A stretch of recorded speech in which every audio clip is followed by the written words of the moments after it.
Baiklah, selamat malam semuanya. Selamat datang kembali di Parabellum. Hari ini kita akan membahas penggunaan kecerdasan buatan untuk tujuan jahat. Katakanlah, baik itu peretas, aktor negara, propaganda, berita palsu. Kalian pasti sudah sering melihat gambar-gambar yang dihasilkan lalu disebarkan di internet, sebagian juga oleh mafia, sebagian lagi oleh orang-orang yang mencoba menggunakan perangkat lunak untuk membuat trojan, untuk membuat perangkat lunak jahat yang nantinya digunakan sebagai pemerasan atau penipuan, tuntutan tebusan, di mana kamu harus membayar jika ingin membuka kunci. Dan ini juga sangat terkait dengan dunia kripto. Untuk membahas ini tentunya bersama kita ada Ivan Barbato. Jadi selamat datang. Selamat datang kembali setelah melewati masa yang tenang di Timur Tengah. Benar-benar. Terima kasih banyak sekali lagi atas undangannya dan saya selalu sangat senang bisa datang ke komunitasmu. Dan ya, seperti yang sudah kita rencanakan, idenya adalah untuk terus melanjutkan perjalanan kita di dunia kecerdasan buatan ini. Cahaya sedang berubah. Maksudnya, kita memulai semuanya dengan cerah, semuanya berorientasi ke masa depan. Karena kita sudah membahas sejarah, masa kini, dan masa depan, terutama tentang kecerdasan buatan, lalu bahkan di siaran langsung terakhir, kita sudah mulai masuk ke dunia yang mungkin mulai agak suram. Tidak. Adopsi kecerdasan buatan oleh sistem militer, di sektor militer, kita sudah membicarakan tentang Palantir, kita sudah membicarakan tentang Anthropic. Selain itu, bahkan dalam aspek-aspek ini ada kabar terbaru. Minggu lalu, seorang hakim di San Francisco sudah memberikan kemenangan pertama seperti itu. Kita ingin memberitahukannya kepada Anthropic yang telah menuntut Pentagon karena kisah terkenal tentang dimasukkannya Anthropic ke dalam daftar risiko rantai pasok. Hal itu akan menghalangi Anthropic untuk bekerja pada dasarnya dengan semua pemasok yang berhubungan dengan Pentagon. Jadi dalam kasus ini, kita mencatat kemenangan pertama dari Anthropic. Namun semuanya terus berlanjut, alasan-alasan mengapa perang ini dipicu. Di Timur Tengah, pasti para analis dan sejarawan akan memeriksanya dalam waktu dekat, hari, minggu, bulan, bahkan mungkin tahun-tahun mendatang. Tapi yang pasti, kecerdasan buatan memanfaatkan perang ini sebagai etalase untuk menonjolkan diri. Soal Palantir, minggu lalu saya menonton beberapa wawancara dari tokoh lain yang cukup menarik, bisa dibilang begitu. Saya tidak tahu apakah kamu tahu Palantir, Merlaki, pendiri Anduril. Anak muda yang telah menjual perusahaan yang didirikannya, Oculus, ke Meta, ke Facebook, dan mendapatkan banyak uang. Dan dia beralih ke sektor militer, juga dengan tingkat keberhasilan yang sangat baik. Baru minggu lalu, dia mempresentasikan kemajuan pada drone Fury miliknya. Saya tidak tahu berapa banyak dari kalian yang mengenalnya. Kami pernah berurusan dengannya. Bukan berarti apa yang mereka tunjukkan itu sangat menarik atau inovatif, kecuali fakta bahwa mereka bilang ingin melakukannya. Sistem senjata dengan peralatan biasa dan teknologi yang mudah didapat normal di pasaran. Yang sangat mengejutkan dari para pemuda ini, kita sudah membahas topik ini baik saat menyebut momen Big Bang Theory maupun fakta bahwa semua karakter ini terinspirasi dari video game. Palmer selain itu pergi melakukan wawancara dengan memakai sandal jepit, celana pendek bermuda, kemeja Hawaii, dan rambut acak-acakan. Dia lebih banyak menghabiskan waktu minum minuman energi daripada mengobrol. Dan pada dasarnya, ketika mendengar seorang investor seperti ini berbicara, rasanya seolah-olah semuanya akan menjadi kecerdasan buatan. Bahwa kecerdasan buatan akan menyelesaikan segalanya. Namun, jika kita melihat apa yang terjadi di Iran, selama semuanya bersifat statis, kemajuan besar masih bisa dicapai. Tetapi ketika semuanya menjadi kinetik, situasinya sedikit berbeda. Tanggapan dari Iran jelas tidak diperkirakan sebelumnya, dan tentu saja konsekuensinya juga tidak diperkirakan. Ini dia. Selain itu, ini adalah gambar khas dari tokoh yang dimaksud. Mereka memiliki dua karakteristik utama dari para pengusaha modern. Mereka sangat ahli dalam teknologi dan sangat hebat dari segi rekayasa. Maksudnya mereka juga bisa, tapi juga dengan media sosial. Ya, mereka bisa membangun karakter kan? Ya, benar sekali. Seperti Elon Musk, dia memiliki kemampuan rekayasa industri yang luar biasa.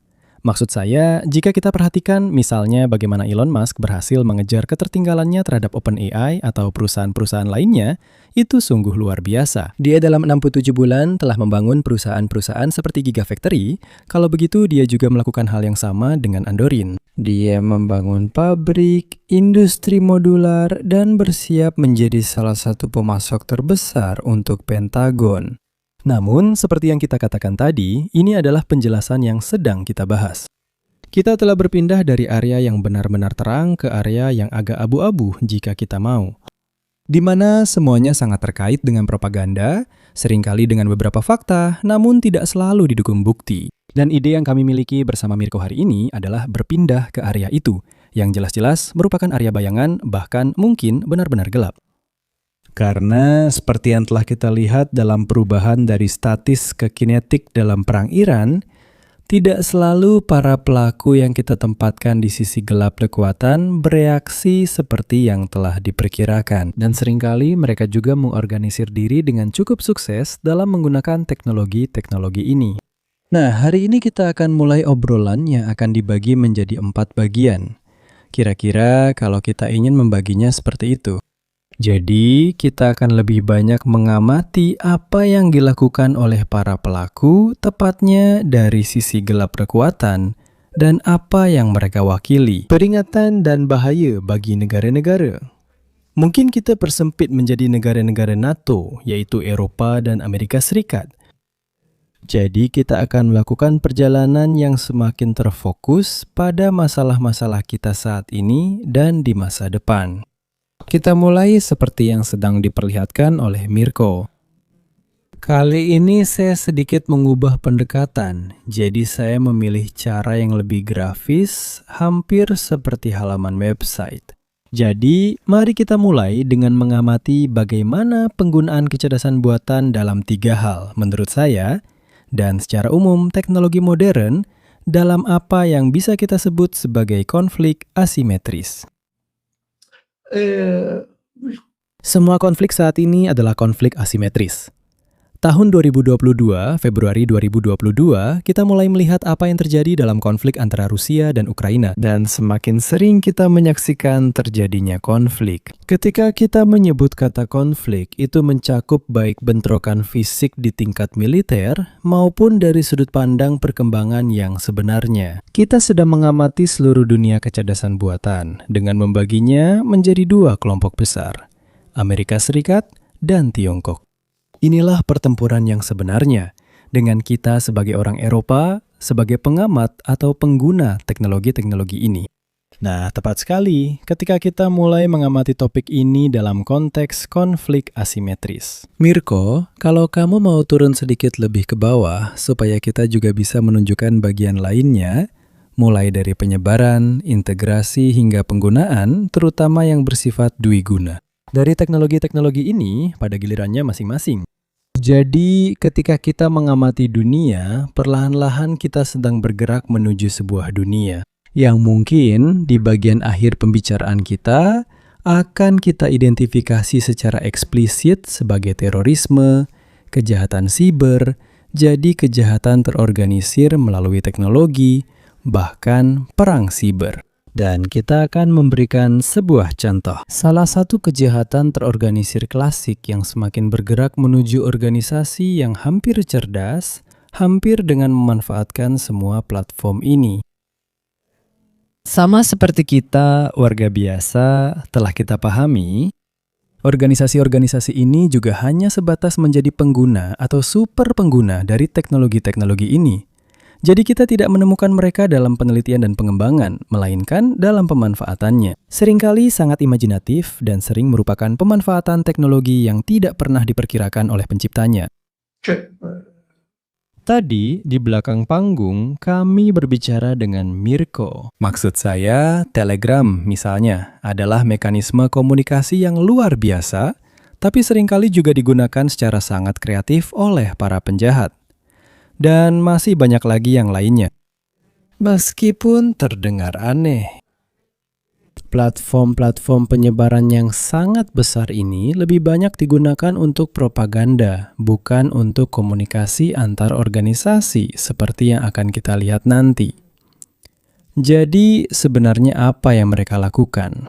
Mereka menemukan hal baru seperti kita semua dan mencari cara untuk memanfaatkannya demi keuntungan mereka sendiri dengan membangun ekosistem yang sesungguhnya. Hal ini saat ini sedang menimbulkan kesulitan besar. Pihak berwenang. Hal ini menimbulkan kesulitan besar bagi pihak berwenang, karena seringkali kita berurusan dengan mekanisme yang bisa dibilang bersifat ganda, yaitu seringkali merupakan mekanisme komersial, sehingga sangat sulit untuk dikendalikan. Seringkali mekanisme ini, seperti platform yang kita semua kenal, misalnya WhatsApp atau juga Telegram, adalah platform dengan enkripsi ujung ke ujung, seperti yang disebutkan, di mana perusahaan yang sama, organisasi yang sama, entitas yang sama yang membuat platform tersebut tidak dapat mengintervensi pesan. Artinya orang yang mengirim pesan adalah satu-satunya orang bersama dengan penerima yang dapat membaca pesan dalam bentuk aslinya. Jadi, intinya pihak berwenang mengalami kesulitan besar untuk mengejar organisasi-organisasi ini yang sering bergerak di area abu-abu. Menggunakan platform yang sudah dikenal, tetapi sering juga platform yang sangat tidak dikenal untuk saling bertukar pesan. Bagaimana cara kerjanya? Mari kita bahas lebih dalam. Bagaimana penyebaran kemampuan-kemampuan ini berlangsung? Tepat sekali, mereka lebih banyak berfokus pada integrasi operasional. Pada tahap awal ini kita masih membahas secara umum dan permukaan. Nanti kita akan membahasnya lebih mendalam. Mereka sering sekali menggunakan saluran terbuka, bukan? Saya rasa kita bisa membaginya menjadi 6 area utama. Salah satu area utama yang digunakan oleh para penjahat. Mari kita satukan semuanya. Karena berbagai definisi itu bisa mencakup mulai dari terorisme hingga organisasi kriminal, baik yang besar maupun kecil, yang lebih atau kurang terorganisir, hingga pelaku tunggal atau lone wolf. Yang pertama tentu saja adalah dunia siber. Dunia siber sangat diuntungkan oleh kecerdasan buatan secara cukup signifikan. Mungkin Mirko bisa turun sedikit lagi supaya yang menonton kita juga bisa melihat. Benar-benar. Dunia kejahatan siber sangat diuntungkan oleh kecerdasan buatan. Kenapa? Karena penggunaan sederhana kecerdasan buatan yang dikombinasikan dengan kemampuan menerjemahkan, kemampuan menyebarkan, jadi pengaruh dan propaganda sangat membantu. Baik dalam hal ini para penjahat siber maupun organisasi teroris, pseudo-teroris, jadi mereka yang mendukung organisasi tersebut. Pengaruh dan propaganda mungkin sedang menjadi salah satu senjata terkuat yang mereka miliki, yang paling sulit untuk dilawan. Saya rasa di Italia kita telah menyaksikan minggu lalu, tepatnya kemarin, terkait masalah pengaruh ini, serangkaian penangkapan terhadap anak di bawah umur, salah satunya didakwa. Saya rasa ada total 7 anak muda yang terlibat. Namun, mereka adalah bagian dari kelompok yang disebut Werewolf Division. Mirko, kamu yang seorang sejarawan, seorang yang sangat memahami sejarah, tahu bahwa ini bukanlah kelompok baru. Sebenarnya, kelompok ini lahir sebagai kelompok perlawanan umum. Sudah ada sejak akhir Perang Dunia Kedua. Dan apa yang mereka lakukan? Mereka berusaha menyebar, berusaha mempengaruhi, berusaha melakukan propaganda. Sayangnya sekarang manfaat yang diberikan oleh smartphone dan platform media sosial tidak selalu positif dan tidak bisa 100% positif. Juga dampaknya yang dramatis, sangat dramatis. Dan terutama para remaja yang sangat muda pasti adalah mereka yang paling rentan, paling lemah, dan paling mudah terpengaruh. Perekrutan oleh kelompok-kelompok ini kini menyasar orang-orang yang usianya makin muda. ISIS sudah mulai sejak tahun 2000 apa itu? 8-10 tahun sudah mulai menggunakan Facebook untuk merekrut dan sebagainya. Ada banyak kasus. Ada satu kasus dalam beberapa minggu terakhir ini, meskipun di Iran, saya kira ada sekitar 200.000 pasdaran dan 600.000 basiji. IRJC Pasdaran sedang merekrut anak-anak berusia 12 tahun dengan seragam lengkap dengan segala perlengkapannya. Tentu saja mereka mulai dengan kegiatan sebagai penjaga, pengumpul informasi, dan sebagainya. Namun tentu saja dalam konteks seperti itu memang sedikit lebih mudah. Dari pihak organisasi-organisasi ini mengindoktrinasi mereka, meradikalisasi mereka, dan sebagainya. Jadi ketika saya menyebut ISIS, itu memang sangat tepat. Tapi ini adalah sesuatu yang terjadi di banyak tempat, sayangnya juga di Eropa. Kita mungkin akan membahasnya di bagian ketiga dari obrolan kita ini. Tepat seperti yang kita katakan tadi, jadi perekrutan dan mobilisasi, lalu mereka juga sangat menggunakannya untuk membangun ketahanan finansial dan logistik. Mereka banyak berkoordinasi melalui platform dengan kode-kode yang mereka gunakan di antara mereka sendiri. Nanti kita akan melihatnya di bagian akhir. Bahkan platform itu sendiri, Mirko, bukan berarti itu kecerdasan buatan, tapi semua yang ada di dalamnya. Layanan perbankan daring dan platform keuangan sangat sering digunakan untuk mengalirkan uang. Dan semuanya menggunakan sebuah konsep. Aku tidak tahu apakah kamu pernah mendengar tentang teknologi yang disebut Tor, yaitu sebuah browser yang didasarkan pada suatu cara kerja tertentu. Saya rasa ya. Semua orang yang bekerja di bidang OSINT dan di area terkait pasti mengenal teknik ini. Bahwa ada juga OSINT gelap. Ya, tidak. Tentu saja. Karena bahkan mereka yang bekerja di sisi baik pun harus melindungi diri.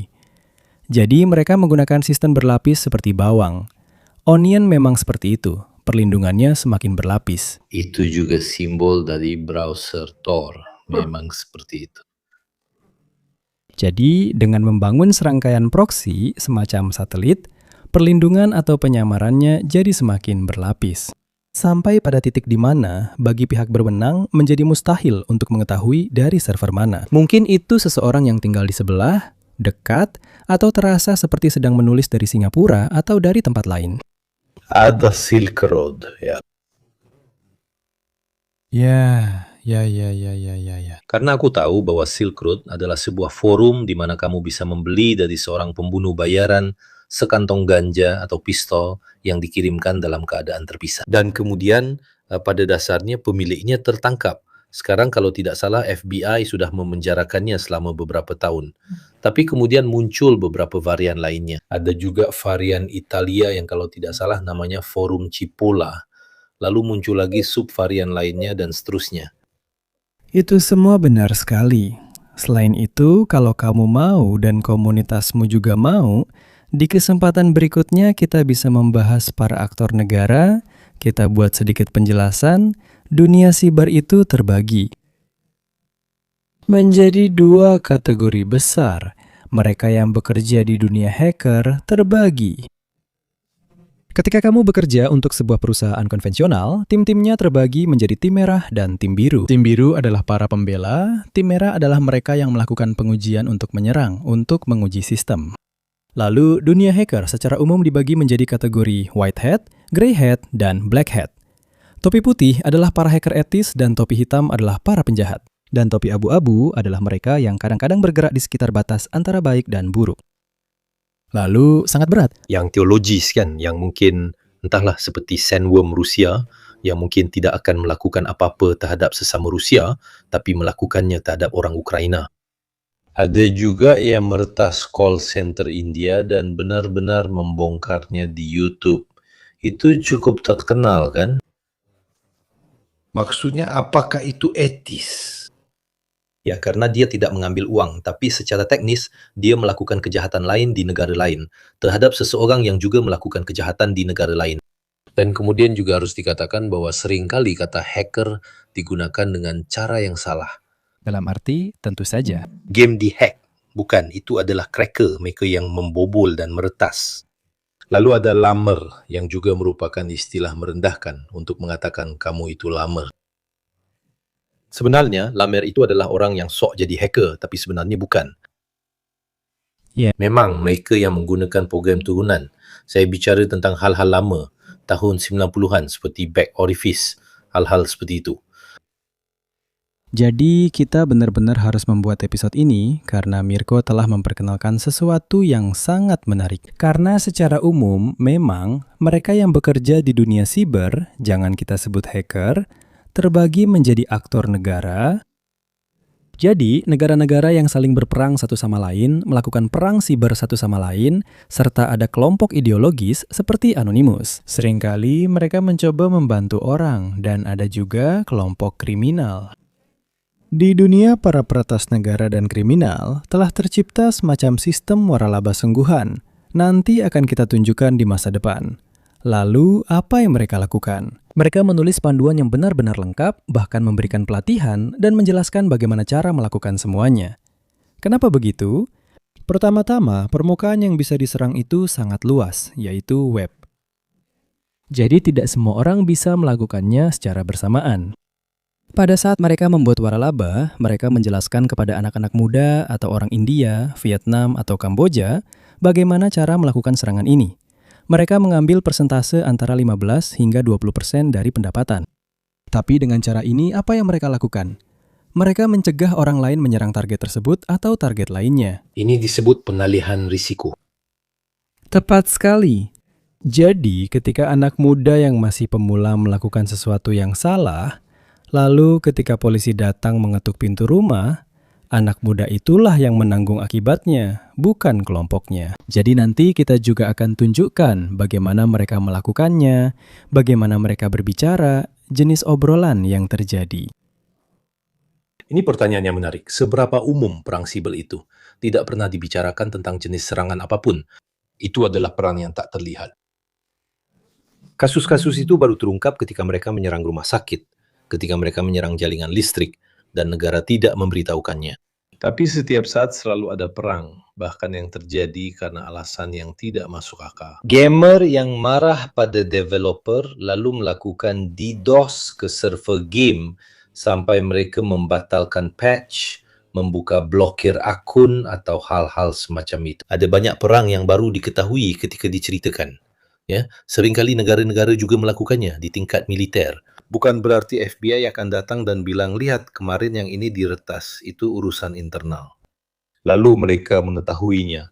Selain Kashpater yang beberapa hari lalu dihack oleh orang Iran, bukan email pribadinya, jadi kemungkinan besar kata sandinya 12345 mengingat orang-orang seperti itu.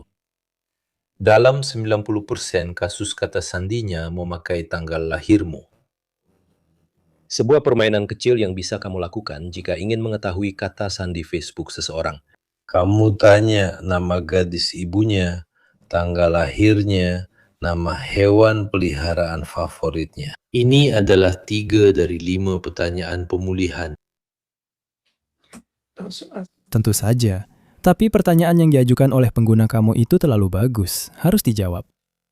Nanti perlahan-lahan selama obrolan ini, aku akan menyebutkan dari 45 kasus itu. Beberapa kasus yang lebih lama supaya tidak mengarah ke masalah-masalah yang sedang terjadi sekarang. Tapi seperti yang dikatakan Mirko, alasannya tidak selalu disebarluaskan, itu tidak menguntungkan. Saya hanya mau bilang satu hal. Musim panas lalu, Spanyol dan Portugal mengalami pemadaman listrik. Portugal pulih setelah beberapa jam, sekitar 10-11 jam. Spanyol butuh waktu lebih lama. Alasan resminya banyak. Kalau saya orang yang penasaran, saya akan mencari tahu apa itu virus Stuxnet. Itu yang pernah meledakkan sentrifus di Iran beberapa tahun lalu. Tentu saja, pihak berwenang tidak bisa mengungkapkan hal-hal seperti ini. Namun misalnya ada data resmi yang dikeluarkan oleh Anthropic yang pernah diserang secara sangat terkoordinasi dengan serangan yang 90% bersifat otomatis, bahkan menggunakan teknologi dari Anthropic sendiri. Dan serangan itu dilakukan oleh GTG 1002 yang merupakan kelompok resmi dari Tiongkok. Mereka adalah militer Tiongkok.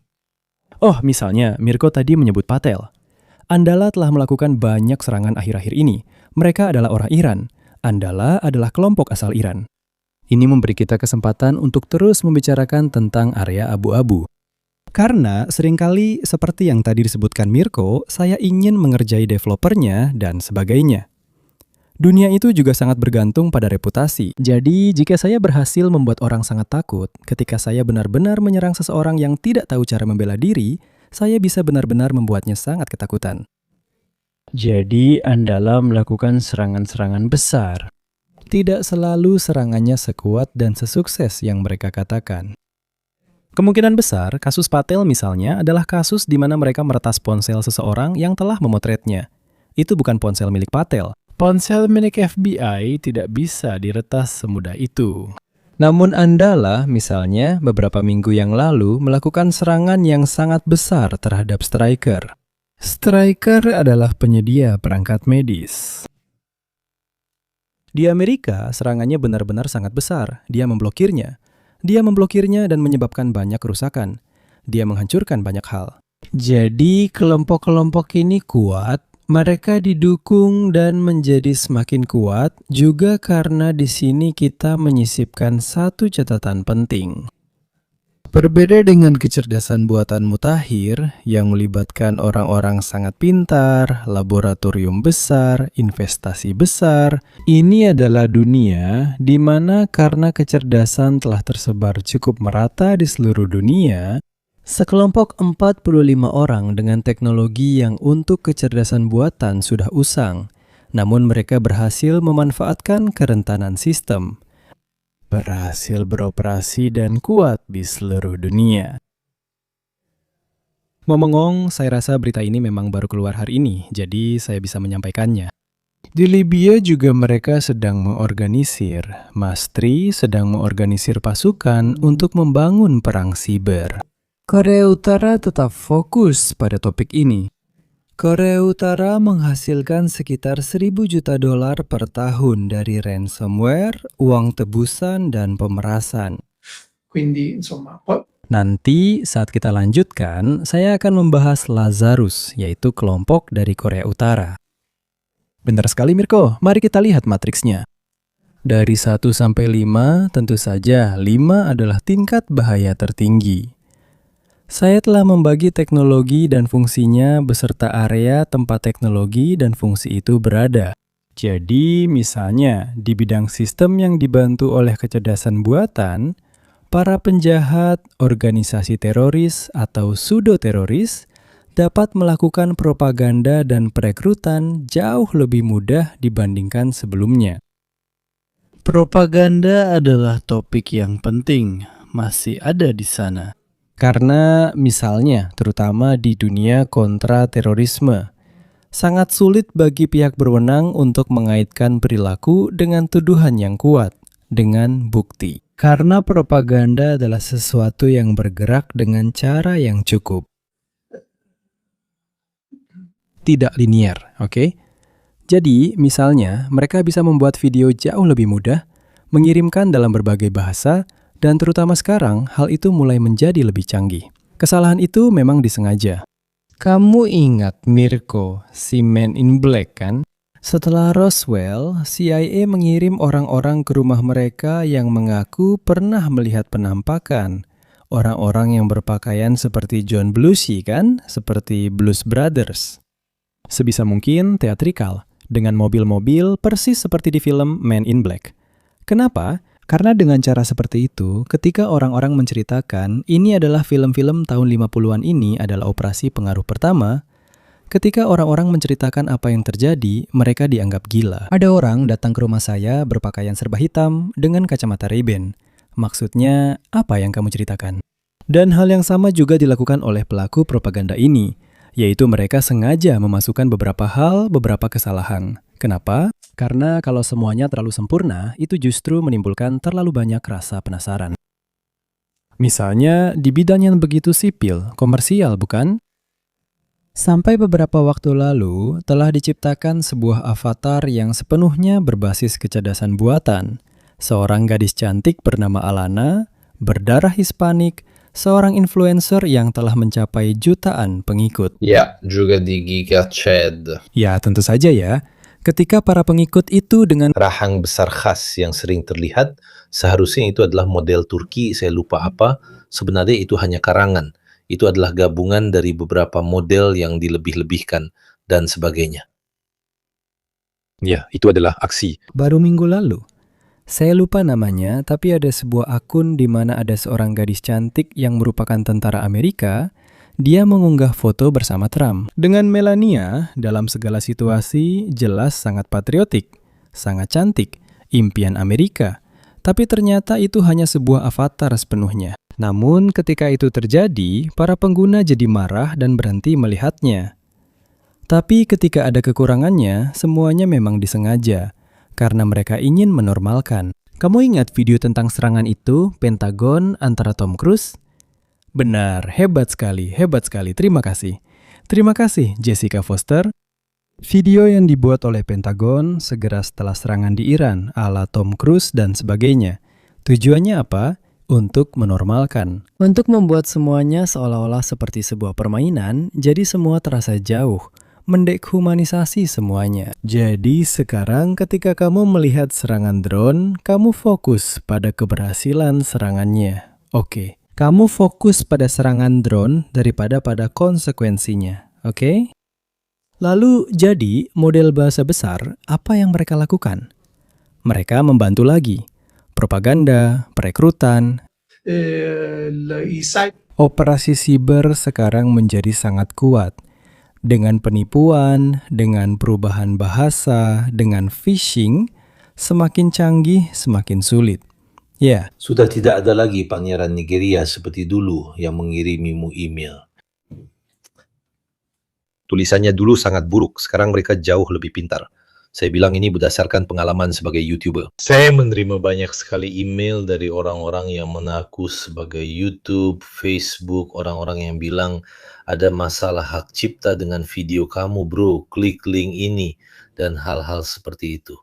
Banyak sekali yang masuk. Atau ada juga tawaran kerjasama palsu, di mana kamu dapat email, kami sponsor X, kami jual mikrofon, kami akan mengirimkannya ke kamu, dan sebagainya. Unduh paket pengantar.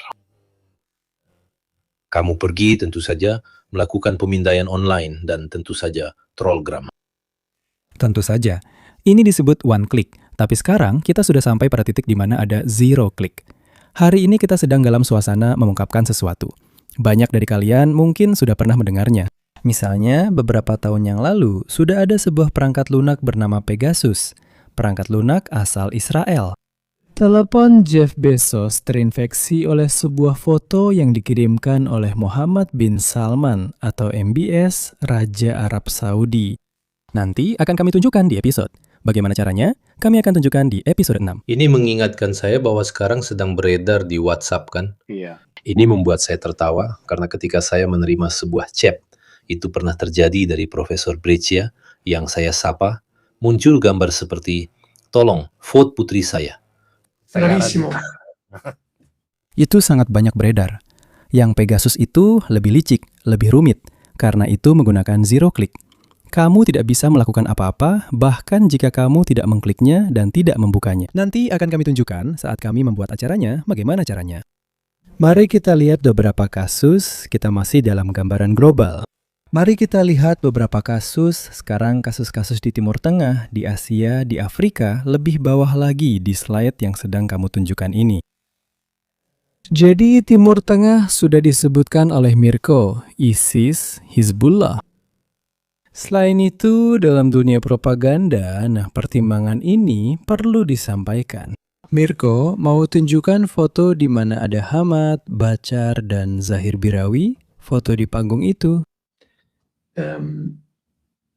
Ini dia datang.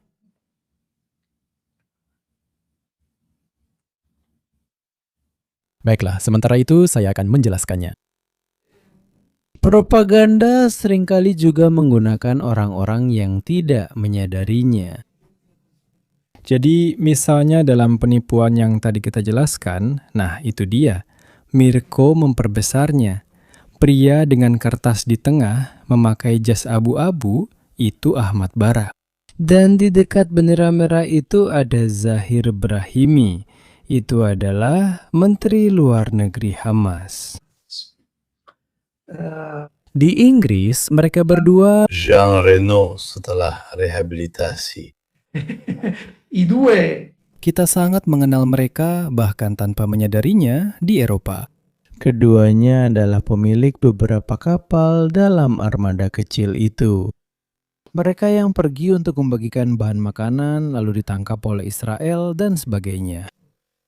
Mereka sangat sering menggunakan orang-orang yang tidak tahu apa-apa. Saya sangat yakin bahwa di kapal flotila itu, di antara ratusan entah berapa banyak anggota relawan dan lainnya, ada banyak sekali yang digerakkan oleh ideologi mereka yang ingin pergi untuk membantu.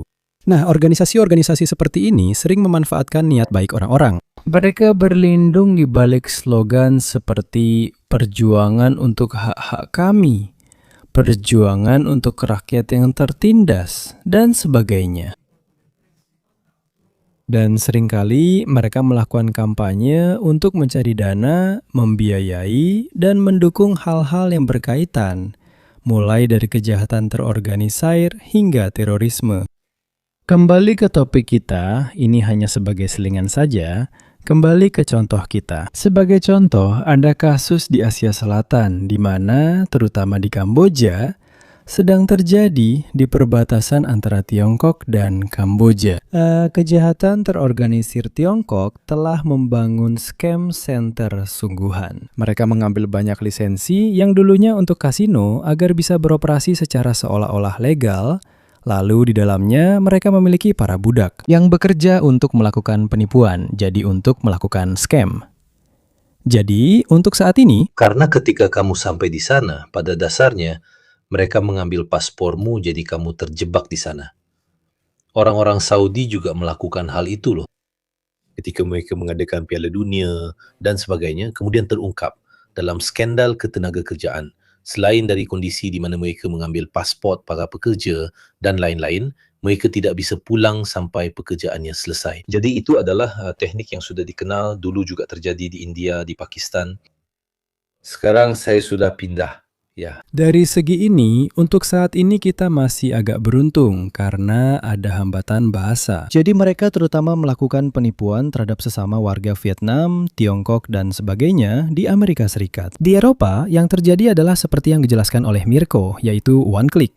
Seperti pesan, anak saya penari, tolong pilih, dan sebagainya. Mereka mengambil semua informasi. Di Afrika, mungkin bahkan tidak ada gunanya memulai pembicaraan karena sistem di Afrika sangat lemah. Karena alasan profesional, saya telah menghabiskan banyak waktu di Afrika Sub-Sahara. Berbagai negara. Ada satu kejadian yang saya ingat di Mozambik sekitar 10 tahun yang lalu. Saya ceritakan secara singkat karena saya lihat sudah 40 menit berlalu, masih banyak hal yang harus kita bahas. Sekitar 10 tahun yang lalu di sana, karena semua orang tidak percaya pada otoritas, yang paling penting adalah grup WhatsApp. Dan grup WhatsApp selalu digunakan untuk menyebarkan berita palsu, propaganda, dan lain sebagainya. Salah satu kasus yang sangat mencolok memang dimanfaatkan oleh para penjahat. Disebut kasus setrika, geng setrika. Coba bayangkan. Semua itu terjadi dalam 1 minggu, tapi hampir saja menjadi seperti kudeta. Kenapa? Karena tersebar kabar bahwa itu memang terjadi. Ibu kota Mozambik adalah Maputo, dulu namanya Lourenço Marques. Letaknya strategis hanya 1 jam perjalanan udara dari Johannesburg. Kota ini terletak di sebuah teluk, ada bagian yang merupakan Maputo sebagai ibu kota, dan bagian lainnya adalah kota satelit bernama Matola. Terdengar kabar bahwa sebuah geng kriminal mulai masuk ke rumah-rumah dengan menggunakan setrika untuk menyiksa orang-orang di rumah tersebut dan mengambil uang mereka. Di sana terjadi kepanikan, benar-benar kepanikan total. Jadi semua orang berjalan-jalan dengan penuh kecurigaan, sampai para penjahat yang sebenarnya mulai menyadari bahwa hal itu benar-benar menakuti orang-orang. Jadi mereka berkeliaran dengan setrika di bagasi mobil mereka. Lalu mereka membuka bagasi, menunjukkan setrika itu, dan semua orang ketakutan. Di Mozambik, karena pihak berwenang tidak berfungsi, masyarakat mengatur diri mereka sendiri dan melincing orang.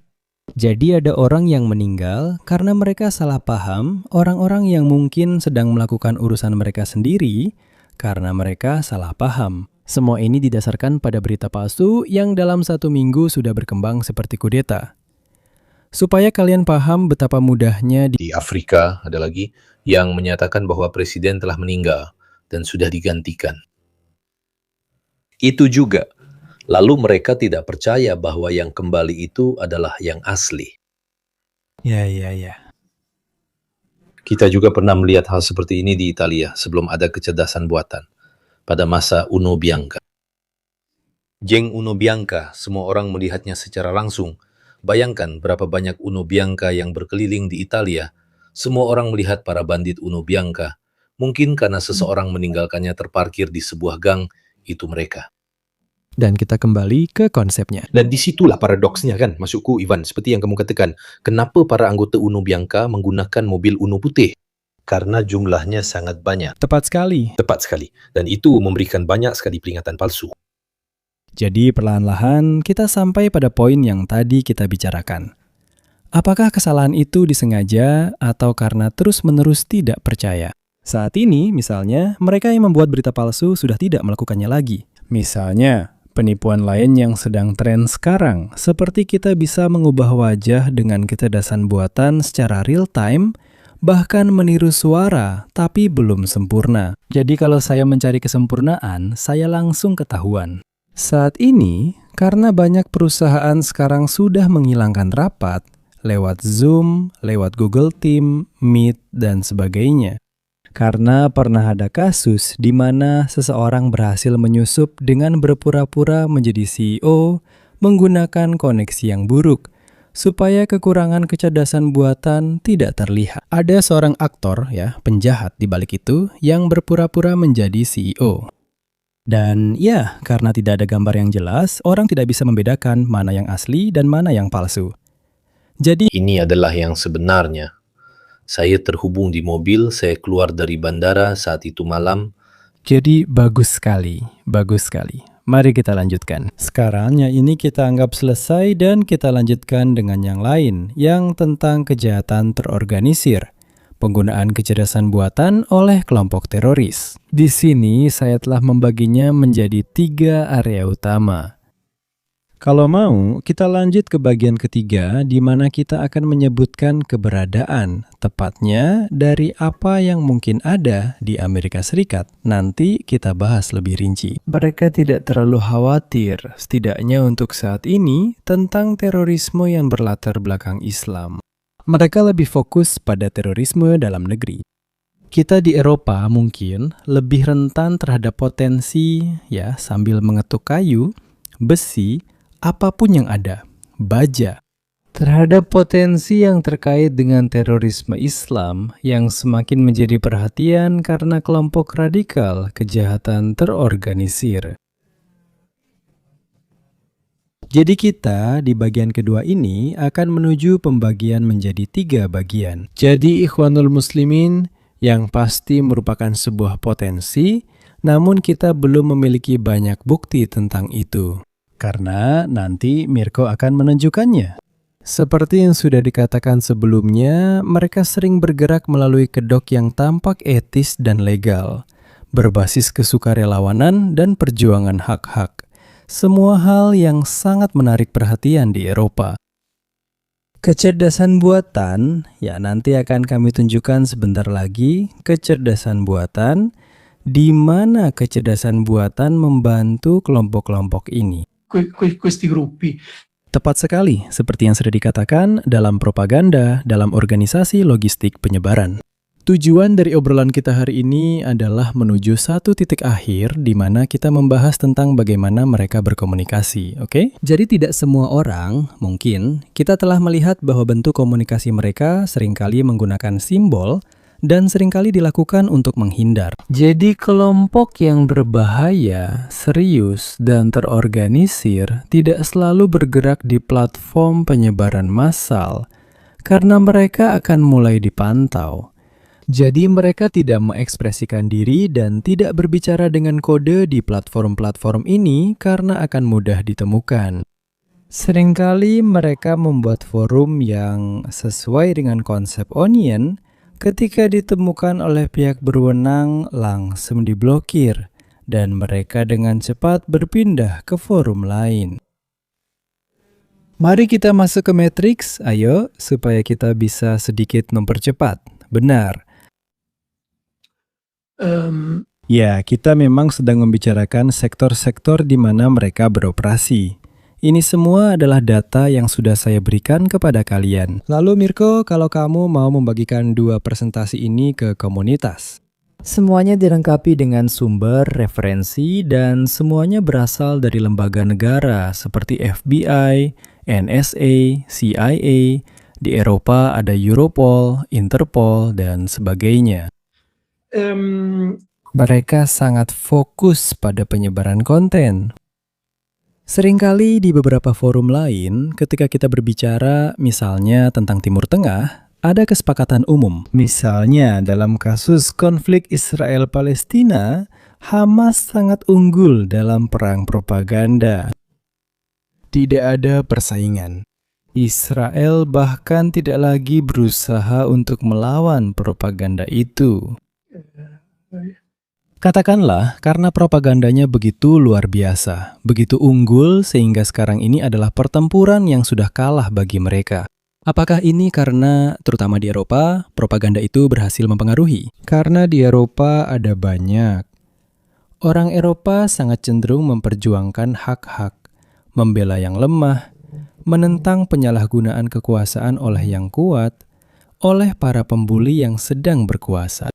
Jadi, orang berhenti mengamati dan mempelajari, lalu memilih mengenakan kaos tim sepak bola yang paling mereka sukai. Jadi, mulai saat itu, orang tidak lagi mendengarkan pihak lain, tidak lagi mendengarkan sudut pandang lain, tapi langsung memihak.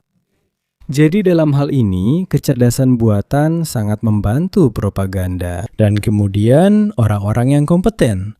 Karena, saya rasa Iran adalah negara keempat di dunia dalam produksi lulusan STEM. Mereka adalah para insinyur, lulusan di bidang seperti teknik, mekanik, pemeliharaan, dan sebagainya. Intinya, orang-orang yang berkualitas. Hal yang sama berlaku untuk orang Arab. Orang Palestina kuat dalam hal ini. Hamas memiliki struktur siber yang cukup kuat. Pada dasarnya, dididik dan dilatih oleh orang Iran dan Rusia. Terima kasih. Mari kita lihat matriksnya, Mirko, jika kamu tidak keberatan. Jadi kita lihat aktor, fungsi yang paling bawah itu.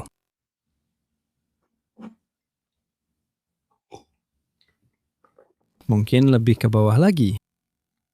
Ini dia. Seperti sebelumnya, saya telah membaginya dari 1 sampai 5 dalam skala kepentingan. Jadi, berdasarkan bobotnya, yakni menurut fungsi yang dijalankan, kecerdasan buatan, dan aspek yang dibantunya. Nah, terorisme dan SMS sangat membantu dalam perekrutan propaganda. Kita sudah membicarakannya sebelumnya terkait dengan anak di bawah umur yang ditangkap kemarin. Saya rasa kelompok yang dia ikuti di Italia memiliki sekitar 80 anggota yang menerima informasi dan pelatihan. Jadi di sini hambatan bahasa sudah tidak ada lagi. Mereka bisa menyebarkan banyak materi informasi. Jadi pemuda itu memiliki bahan untuk membuat campuran peroksida asetona. Intinya bahan peledak. Sama, bahan yang sama dalam jumlah besar sama saja. Kelompok yang sama, dalam hal ini kelompok radikal kiri, sering menyebarkan manual yang berisi pelatihan untuk melawan pihak berwenang dan sebagainya. Jadi kecerdasan buatan sangat membantu dalam propaganda dan pelatihan. Kejahatan terorganisir sangat fokus pada tempat di mana ada uang, itu sudah jelas. Jadi sekarang tidak ada lagi idealisme, yang ada hanyalah uang. Jadi pada penipuan, pada pencucian uang, pada bagian mata uang kripto. Sekarang para aktor negara yang tadi sudah kita sebutkan itu. Berbagai negara, terutama di Asia, sangat fokus mencuri kredensial untuk bisa mengakses dompet mata uang kripto. Nanti saat kita membuat episode tentang siber, kita juga akan banyak membahas tentang smartphone. Mungkin mereka adalah mata rantai terlemah dari seluruh rantai itu. Kita menyimpan terlalu banyak informasi di perangkat-perangkat ini dan semuanya bisa diserang. Mulai dari perangkat iOS di iPhone hingga Android.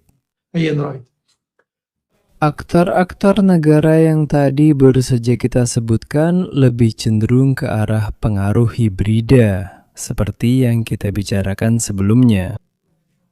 Mereka sering bergerak di area-area yang sengaja dibuat membingungkan, agar tidak diketahui siapa mereka, di mana mereka berada, dan apa yang sedang mereka lakukan. Seringkali, serangan dari kelompok-kelompok ini adalah serangan yang, karena mereka mampu, bisa berlangsung selama berbulan-bulan. Dari saat kamu diserang hingga saat kamu menyadarinya, seringkali butuh waktu 6 bulan, bahkan 1 tahun. Jadi mereka, selain melewati semua firewall, semua sistem, dan sebagainya, begitu mereka sudah masuk, mereka akan mencoba memahami bagaimana organisasi itu bekerja. Dengan begitu, mereka bisa memerasmu 2 kali. Pertama, untuk ransomware. Jadi, kamu harus membayar agar file yang diperlukan untuk operasimu dikembalikan. Jadi, mereka mengenkripsi file-file itu dan kamu tidak bisa mendekripsinya lagi. Hanya dengan membayar, mereka akan mengembalikannya padamu. Dan kemudian ada gelombang kedua, yaitu ketika mereka meminta uang agar informasi milikmu tidak disebarluaskan. Jadi hal ini sering mereka lakukan, terutama oleh kelompok-kelompok yang sangat terorganisir. Saya rasa bagian ini sudah cukup, sekarang kita lanjut ke topik berikutnya. Ketiga bagian yang sudah kita sebutkan tadi. Topiknya adalah persaudaraan, makromafia, dan penjahat dunia maya. Dalam hal ini, sekali lagi, saya sudah mencantumkan semua sumber yang dapat diverifikasi dan terutama yang terpercaya.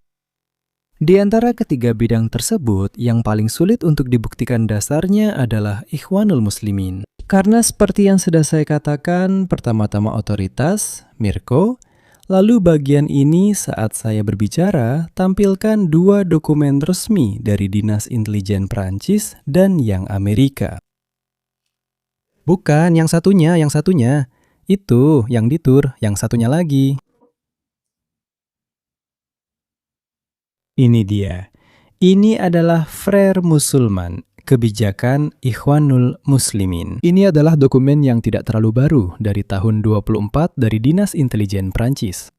Ikhwanul Muslimin resmi di 28 negara di Eropa, dengan akar yang kuat di Belgia dan Prancis.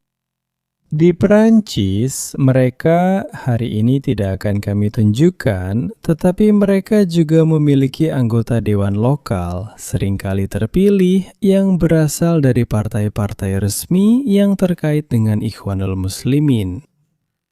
Di Belgia juga sama. Ikhwanul Muslimin bergerak hanya dan sepenuhnya secara resmi. Jadi melalui organisasi non-pemerintah ini, penggalangan dana, propaganda, perjuangan untuk hak-hak. Jadi mereka bergerak di bidang yang sepenuhnya legal. Dokumen dari Dinas Intelijen Prancis itu adalah dokumen yang mencatat, maaf permainan katanya, manual-manual yang kemudian mereka sebarkan secara pribadi di tempat-tempat tertutup. Dari masjid ke organisasi, dari klub yang mereka miliki, dan seterusnya. Dengan intuisi yang tidak sepenuhnya linear. Ikhwanul Muslimin sangat kuat di Prancis, karena alasan yang jelas. Terutama di komunitas Aljazair, sedikit kurang di komunitas Afrika yang disebut Afrika Hitam lainnya. Terutama di antara orang-orang dari Maghreb, mereka cukup kuat. Orang-orang Mesir tentu saja bahkan berhasil merebut kekuasaan di Mesir sebelum terjadi kudeta balik. Ikhwanul Muslimin sangat kuat di Turki. Hamas berafiliasi dengan Ikhwanul Muslimin. Hamas dan mereka adalah organisasi Islam yang beraliran Sunni. Jadi ini juga salah satu alasannya, bukan Ikhwanul Muslimin melainkan aliran Sunni, yang juga menjadi salah satu penyebab bentrokan antara monarki-monarki Teluk dan Iran. Sciita. Okay? Dalam kasus ini, dalam kasus Ikhwanul Muslimin, penggunaan kecerdasan buatan hampir sepenuhnya dikaitkan dengan propaganda dan penyebaran materi, propaganda, pelatihan, dan perekrutan. Dan mungkin pada hari ketika lembaga-lembaga resmi memberitahu kita, kemungkinan besar mereka juga terlibat. Itu sudah berada di tingkat yang lebih tinggi. Jadi dengan mengedarkan sejumlah uang ke seluruh dunia, sehingga tidak menciptakan jejak yang bisa dilacak.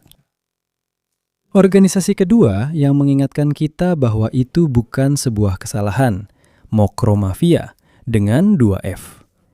Nama itu diberikan oleh seorang jurnalis asal Belanda yang kemudian dibunuh oleh Mokromafia. Mokromafia adalah kelompok mafia yang dengan cepat mengambil alih kekuasaan hampir sepenuhnya, bahkan mengancam dunia politik formal, pertama di Belanda, lalu di Belgia. Di Belanda, mereka bahkan sampai mengancam secara terbuka Perdana Menteri Rutte yang memanggil Paparino Trump yang sekarang menjadi sekretaris NATO. Mereka juga melakukan serangkaian eksekusi di tempat umum terhadap warga Belanda berpengaruh yang menentang mereka. Ini adalah mafia yang memiliki akar di Maroko. Mereka sangat memanfaatkan sistem penyebaran coffee shop yang luas di Belanda dan dengan cepat beralih, juga dengan bantuan. Memiliki akar di Maroko.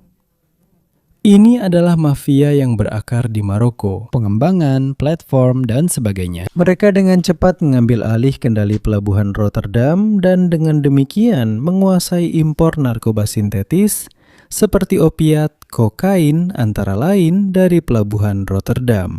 Dan mereka berpindah dengan sangat mudah ke Belgia, di mana mereka menguasai sepenuhnya pelabuhan Antwerpen. Pelabuhan Antwerpen, selain itu, sedikit lebih mudah bagi mereka untuk dikuasai karena areanya sangat luas.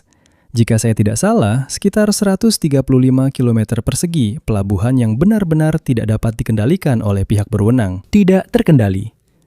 Sementara itu, pihak berwenang sedang berkoordinasi dengan keberhasilan yang cukup besar. Mereka mencoba memahami bagaimana pergerakan mereka, namun mafia ini, dibandingkan dengan yang kita kenal di sini, lokal, memiliki karakteristik yang berbeda. Mafia kita memiliki akar ekonomi atau finansial. Kejahatan bertujuan untuk menghasilkan uang. Mafia ini benar-benar bersifat teritorial. Sedangkan makromafia adalah mafia di mana banyak orang dari wilayah abu-abu terlibat. Jadi para penyelundup senjata, penyelundup narkoba, dan sebagainya. Ada juga potensi sedikit ideologi yang tercampur karena mereka berasal dari negara-negara dengan pengaruh agama yang cukup kuat. Mereka juga berhasil merekrut banyak orang berdasarkan kurangnya penerimaan dan integrasi para pemuda di negara-negara ini. Jadi, mereka adalah para pemuda yang proses radikalisasinya lebih mudah. Saat ini, mereka sedang menampilkan diri sebagai mafia dengan kekuatan dan skala seperti mafia-mafia lokal kita. Jadi, cukup mengkhawatirkan dari sudut pandang. Kriminal, bahkan mengarah ke terorisme. Para penjahat dunia maya akan menjadi topik terakhir yang kita bahas dalam sesi obrolan ini. Juga karena saya lupa satu kejadian yang mungkin menarik untuk disebutkan. Tadi kamu bertanya tentang aktor negara. Saya sebutkan satu, Lazarus. Mereka adalah militer Korea Utara. Lazarus pada tahun 2000, sekitar 10 tahun yang lalu ya. Dia mencuri $1 miliar dari Bank of Bangladesh dalam satu akhir pekan. Dalam satu akhir pekan, mereka berhasil memulihkan hampir semuanya, kecuali sekitar $80 juta. Kenapa begitu? Karena para aktor negara ini seringkali, seperti yang sudah disebutkan sebelumnya, bergerak di wilayah abu-abu. Jadi, uang ini pada saat itu belum ada konsep dompet kripto. Yang ada adalah uang sungguhan, jadi harus dicuci. Nah, semuanya dibawa ke kasino di Makau. Dengan bertaruh dalam jumlah yang sangat besar hanya dalam beberapa menit, hal itu tentu saja menarik perhatian. Kehilangan uang bukanlah masalah bagi mereka. Yang terpenting adalah mencuci uang itu. Jadi berkat kejadian ini, alarm pun berbunyi, namun Bank of Bangladesh sendiri tidak menyadarinya. Pada hari Minggu, kasino-kasino di Makau membunyikan alarm. Sementara itu, uangnya berhasil dikembalikan kecuali sekitar $80 juta ini. Nah, para aktor negara sangat tertarik pada pencucian uang. Jadi mereka beroperasi di platform-platform yang memudahkan pencucian uang. Taruhan, pembelian furnitur, barang mewah, dan sebagainya. Ketika uangnya sudah banyak, mulai menjadi lebih sulit untuk mencucinya. Mirko, ayo, kita akan segera menyelesaikan ini. Tapi saya ingin menunjukkannya. Saya selalu menunjukkannya karena nanti orang bisa menjeda videonya dan melihatnya sendiri. Benar. Untuk dirinya sendiri. Saya minum seteguk. Dua yang pertama bisa kamu publikasikan dengan sempurna, tapi yang ini juga karena disebutkan di semua sumber. Jadi, yang pasti tidak ingin kita ciptakan adalah peniruan. Jadi nanti mungkin kita akan meninjau ulang hal-hal tersebut. Kita ingin memberi panduan kepada seseorang. Kita menuju ke yang terakhir, dan kemudian untuk yang terakhir, kita akan menunjukkan dua dokumen dari intelijen Amerika itu.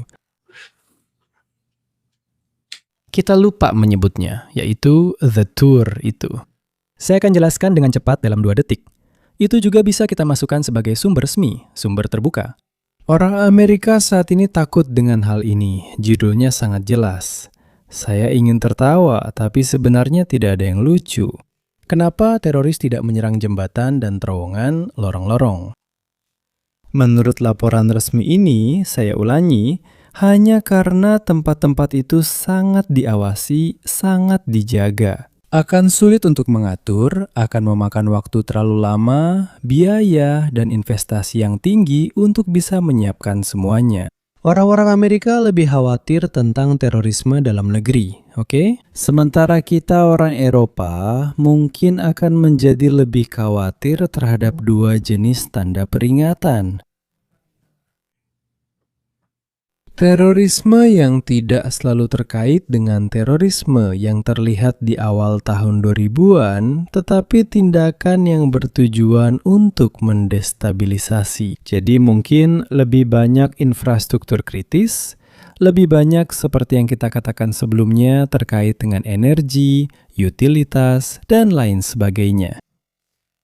Kita akan menuju akhir dari obrolan ini dengan file terakhir yang sudah saya berikan kepada kalian. Bahwa Mirko sekarang sebentar lagi mulai menunjukkan seperti apa cara para tokoh ini berkomunikasi. Yaitu dengan hashtag, emoji, dan lain sebagainya. Jadi di sini sebenarnya bukan yang ini kita tampilkan paling akhir. Bukan juga yang ini, yang satunya. Nah, ini dia. Ini dia. Bagaimana mereka berkomunikasi? Di sini ada banyak imajinasi, banyak kode, dan terutama disinilah letak masalah utama yang membuat pihak berwenang paling kesulitan. Karena dengan sengaja mereka menggunakan simbol dan kode yang sepenuhnya sah, simbol-simbol yang di satu negara berarti satu hal, dan di negara lain berarti hal yang berbeda. Dan jika dilihat secara individual, itu menyesatkan. Jadi, yang harus diperhatikan adalah polanya. Apa yang digunakan secara teratur, konteksnya, dan hal-hal lainnya. Mari kita jelaskan dulu yang pertama, simbol-simbol yang ada di sana. Yang pertama adalah katak, Kermit si katak. Pepe the Frog.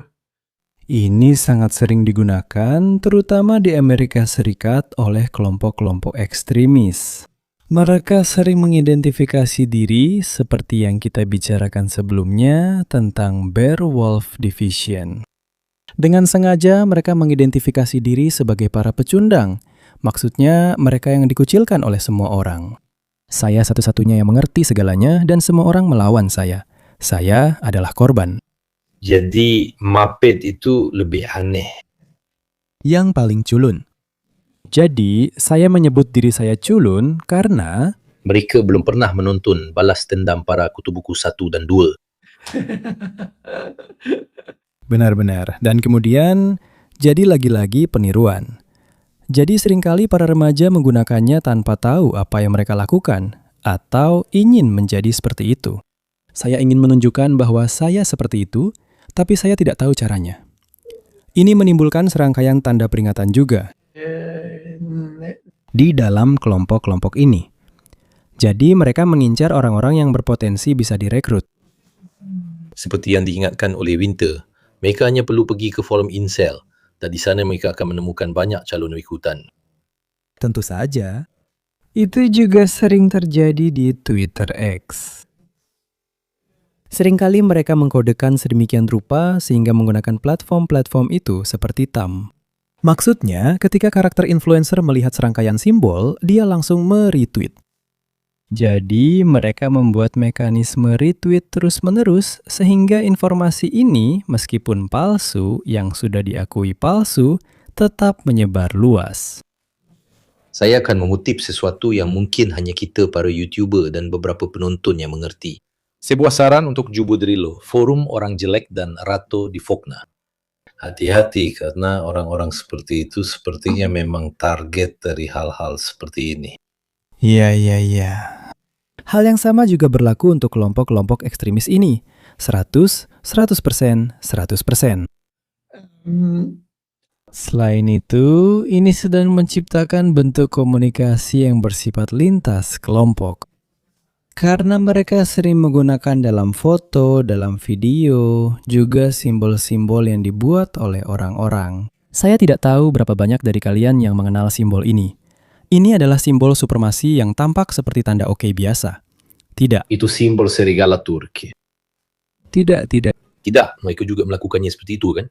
Itu memang begitu, serigala Turki memang seperti itu. Yang ini adalah white power, karena WP power.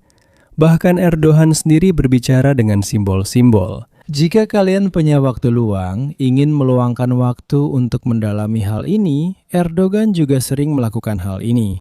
Ini apa? Satu bangsa, satu negara, satu rakyat, satu bendera, satu agama. Seseorang juga pernah mengatakan itu sebelumnya, tapi yang dulu cuma 3.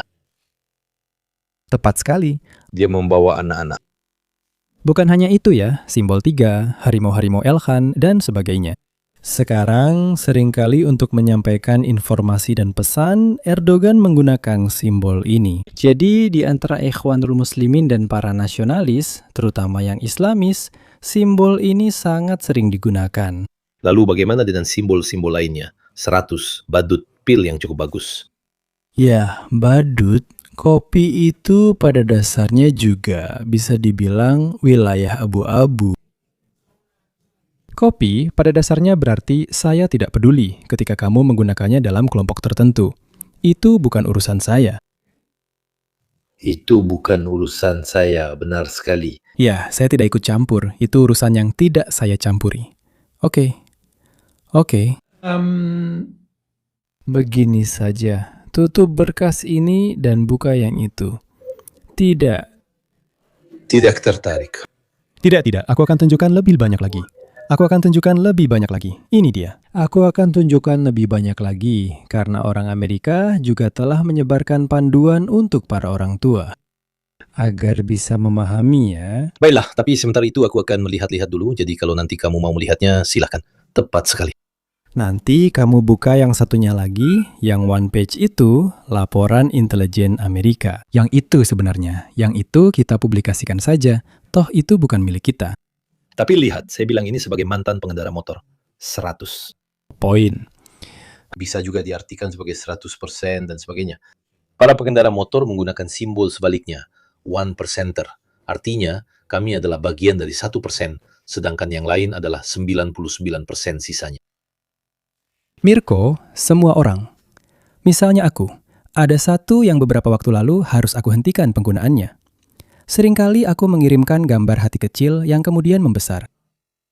Nah, itu adalah salah satu simbol terburuk yang ada di dunia. Simbol itu sering digunakan, aku tidak tahu sebelumnya, dalam perdagangan manusia. Ya, terutama oleh mereka yang suka pada anak-anak. Aku benar-benar lagi... Nah, ini menarik. Simbol kebenaran tersembunyi, kebangkitan untuk memulai, adalah pil. Ini adalah kutipan dari Matrix. Pil merah, pil biru. Bagus sekali. Sekarang kita lihat di file Amerika. Karena beberapa pekerjaan yang pernah saya lakukan di masa lalu, saya harus memperhatikan. Intinya, Cara berbicara ini terutama dari kelompok sayap kanan ekstrim, Eh, para pendukung MAGA dan sebagainya. Bukan yang ini, jangan yang itu. Nah, itu dia yang tadi kamu ambil. Bagus. Gulir saja lalu lebih fokus ke gambarnya. Kita lihat. Benar, lihat. Itu hati kecil yang aku maksud tadi. Lihat. Yang keempat. Tapi heart, hati yang tumbuh. Tepat sekali. Jadi, bunganya. Itu masih kecil dan sedang tumbuh, astaga. Ini seperti bahasa untuk orang mesum. Aku tanya padamu. Gulir dengan cara seperti itu. Dan ketika preset, Korban adalah perawan, mereka menggunakan cherry karena di Amerika ada ungkapan pop her cherry. iya, benar. Kamu gulirkan saat melihat gambar-gambar grafis ini dan jelaskan kepada pendengar simbol yang ada di sampingnya, supaya kita bisa memperlihatkannya secara lengkap. Nah, yang ini sudah merupakan bentuk bahasa yang lebih khas, geng. Oke? Jadi, mereka mengirim pesan dengan kode-kode ini. Sedangkan dalam kasus teroris, jauh lebih sedikit karena mereka kurang tertarik untuk melakukan transaksi narkoba. Tapi lihat ini, pompa bensin, golongan darah A, lalu NG untuk mengeja kata gang. Ada orang-orang yang kreatif ya. Tentu saja. Kita mungkin akan melihat ini di Italia, di Eropa dalam beberapa waktu ke depan, karena di Amerika ini sudah lebih banyak digunakan. Jadi mereka yang pertama kali mengadopsi hal ini. Saya pernah melihat, saya lupa di saluran YouTube yang mana, seseorang yang membahas tentang bahasa yang digunakan di dunia situs-situs escort. Tidak? Iya. Dan dia bilang di sana mereka berbicara seperti untuk menawar harga. Mereka menggunakan bahasa seperti di sekolah mengemudi. Kecepatan dalam kota itu artinya 50 euro kan? Tepat. Mereka menggunakan ini sebagai perbandingan. Tepat. Benar sekali.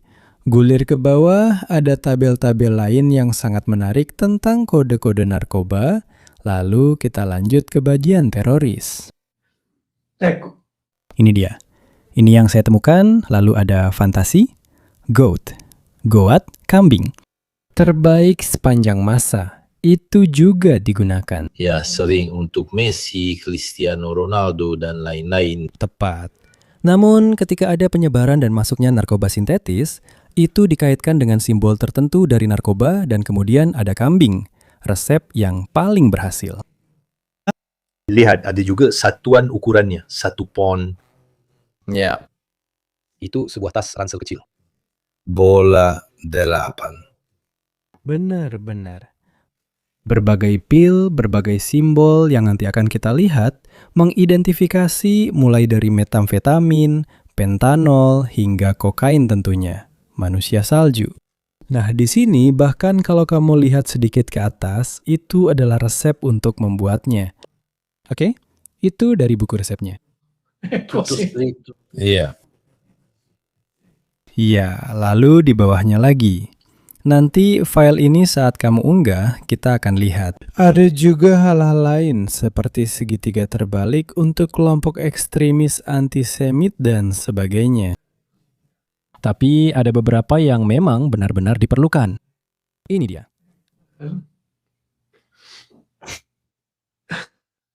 Giuro. Juramyu, terima kasih. Tepat. Esatto. Ganti simbol. Ya, ini adalah... Tapi lihat itu. Ini yang dari tukang cukur kan? Simbol tukang cukur yang berputar tabung itu. Nah, sekarang saya bilang ke semua orang, coba lihat lagi chat WhatsApp kalian. Atau mungkin dengan pacar kalian.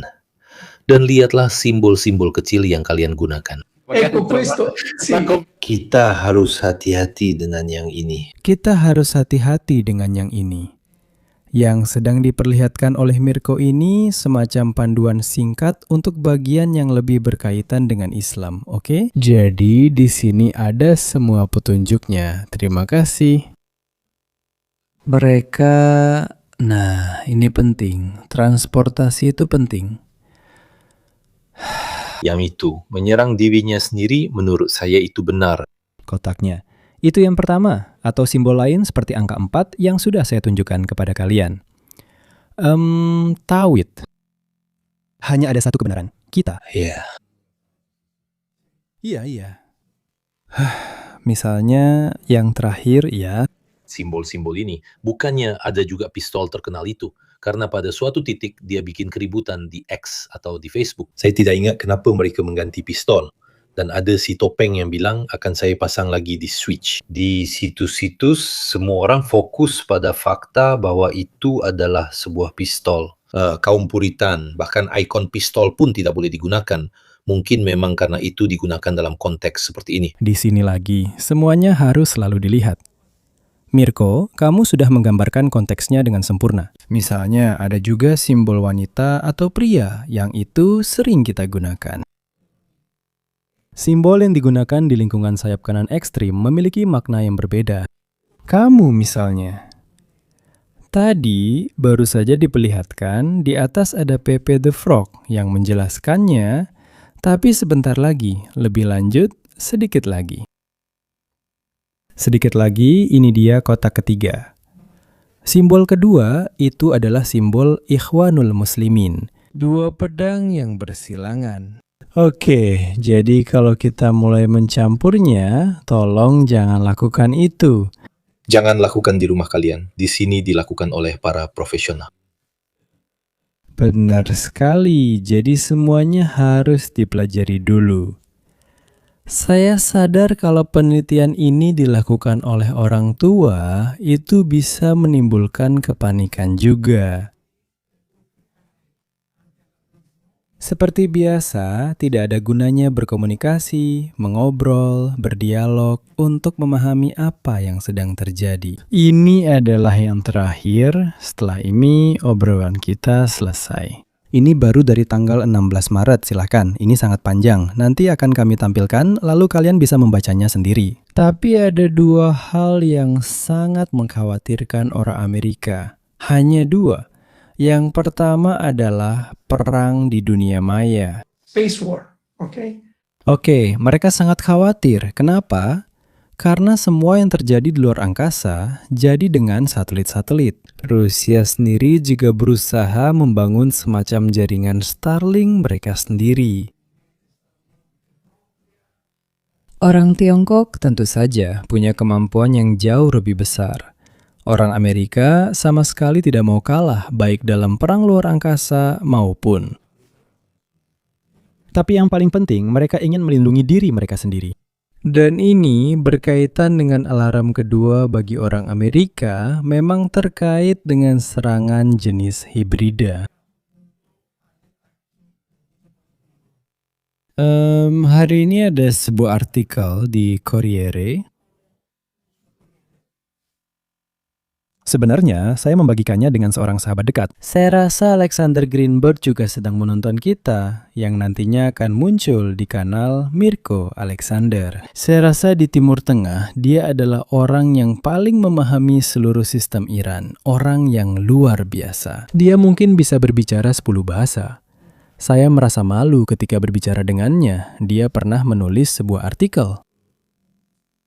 Sangat menarik. Hari ini saya menemukan sebuah versi yang saya rasa tidak terinspirasi dari artikelnya di Corriere, yaitu tentang organisasi Mosaik Iran. Ini menjelaskan kepada orang-orang yang penasaran atau mereka yang belum benar-benar memahami atau menyadari serangkaian perilaku yang telah ditunjukkan Iran. Seperti serangan ke Turki, serangan ke Oman, dan sebagainya. Ini menarik dan diberikan kepada saya oleh Khamenei. Setelah bulan Juni tahun lalu, itu terjadi. Kita membagi diri seperti mozaik, tidak ada lagi piramida. Jadi tidak ada pucuk pimpinan yang jika dihilangkan akan memutus aliran, tetapi pembagian dilakukan seperti mozaik. Jadi ada banyak sel yang beroperasi secara mandiri dengan doktrin, tetapi dengan keputusan-keputusan sendiri. Tetapi dengan menjatuhkan mereka, menyingkirkan pemimpin, itu sepenuhnya keliru. Karena ini lebih seperti administrasi horizontal, di mana jika satu bagian jatuh, tidak ada yang masuk ke bagian lain. Tepat sekali, mereka juga sudah terbiasa. Ada lelucon kelam yang beredar di Iran bahwa ketika harus menunjuk kepala staf, mereka harus bertanya pada Mossad. Mereka sendiri yang membuat lelucon itu di antara mereka. Jadi intinya, infiltrasi ke dalam sistem badan intelijen sangatlah kuat. Pembagian secara mozaik yang juga merupakan doktrin yang pernah disebarkan bahkan ke MES. Intinya, begitulah cara kerjanya. Hal ini memungkinkan mereka ketika tidak bisa berkomunikasi melalui saluran konvensional untuk tetap beroperasi, untuk terus beroperasi secara semi-otonom. Ini adalah salah satu masalah yang paling mengkhawatirkan Amerika Serikat dan juga membuat kami orang Eropa khawatir karena serigala penyendiri sangat sulit dihadapi. Pihak berwenang berkomitmen dan bekerja keras, seperti yang kita lihat sebelumnya. Ekosistem tempat mereka bergerak sangat kompleks, berubah setiap hari, merupakan campuran yang sulit untuk dipelajari, dan seringkali saat mereka mempelajarinya, pihak berwenang sudah dilampaui oleh jenis organisasi lain. Saya akan mengatakan bahwa pada pukul 23.24, kita hampir memiliki jangkauan ini. Karena setelah itu akan ada pertandingan. Apakah ada yang tertarik melihat 11 orang yang dibayar mahal mengejar bola? Saya sendiri tidak terlalu tertarik, tapi saya berusaha untuk jangan sampai bertabrakan dengan acara lain. Sumber-sumbernya akan kalian temukan di deskripsi. Saya sudah taruh link dengan semua sumber, jadi kalian bisa mengunduh dan menganalisisnya. Jangan terlalu banyak pakai emoji. Hari ini kalau tidak saya bisa masuk daftar aneh apapun. Jadi menurut saya kita akan saling update dan kita ketemu lagi hari Jumat untuk live tentang Iran, di mana pasti akan ada Moro. Pasti saya juga sedang menghubungi para kapten dari tim lain. Kamu sedang merekrut mereka, jadi dengan kecerdasan buatan. Sebentar lagi saya sedang mengumpulkan data mereka. Sebentar lagi saya akan punya Captain Digital saya sendiri, Moro Digital saya sendiri. Saya biarkan mereka berbicara selama 12 jam berturut-turut seperti maraton sendiri-sendiri kan? Tepat sekali, tepat sekali, tepat sekali. Sangat baik Mirko, apa yang bisa saya katakan. Sekali lagi, terima kasih atas undangannya dan terima kasih kepada semua pendengarmu yang sudah sabar mendengarkan kami. Dan saya berharap mereka memperdalam pengetahuan mereka bukan tentang kecerdasan buatan, tapi tentang bagaimana melindungi diri dari semua ini, dari dunia yang sedang datang berkat hal ini. Grazie ancora. Selamat malam dan selamat malam juga untuk mereka yang akan menonton kami pada tengah malam. Sebelum itu saya ingin mengatakan satu hal terakhir, karena di sini ada perwakilan dari OC Intelligence. Kami terus maju, kami sedang menguji klien yang bisa kalian gunakan untuk melakukan komputasi terdistribusi guna membantu kami. Saya sangat berterima kasih atas komentar dari semua orang yang telah menulis di bawah.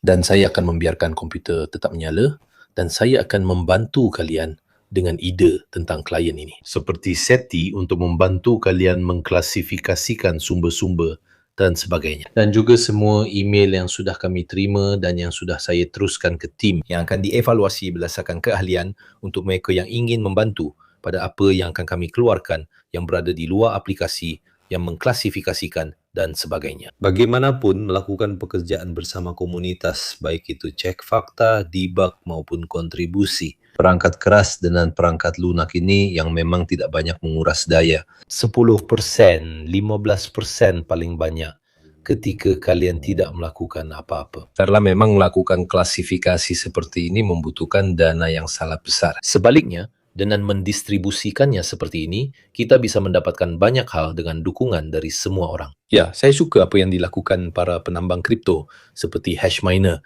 yang menggunakan kartu grafismu saat kamu tidur dan mereka membayarmu dalam bentuk Bitcoin, sebagian dari Bitcoin yang ditambang bersama pengguna lainnya. Ini kurang lebih sama, tapi tujuannya untuk melakukan pemeriksaan fakta, meningkatkan klasifikasi sumber yang sudah ada 12.500 sehingga pada akhirnya kita mendapatkan informasi yang jauh lebih akurat. Sebuah bias yang terus-menerus. Karena kita mengambilnya dari ratusan negara, bukan hanya dari Italia, Inggris, dan sebagainya. Jadi itu memberikan gambaran yang semakin menarik. Karena mungkin ada seorang pria di Bangladesh, yang saya tidak tahu siapa, yang menjadi koresponden di Ukraina, yang melihat sesuatu yang tidak terlalu kita lihat. Juga karena kalau kalian lihat pada akhirnya, sebagian besar berita yang diberikan oleh surat kabar kita sendiri, hampir semuanya adalah salinan dari Associated Press, Reuters, Bloomberg, dan sebagainya. Jadi semuanya sangat mirip. Untuk menemukan berita yang cukup bagus, kamu harus lebih mengandalkan sumber dari tentara perorangan, blogger, atau hal-hal semacam itu. Jadi terima kasih semuanya, dan sampai jumpa. Terima kasih semuanya.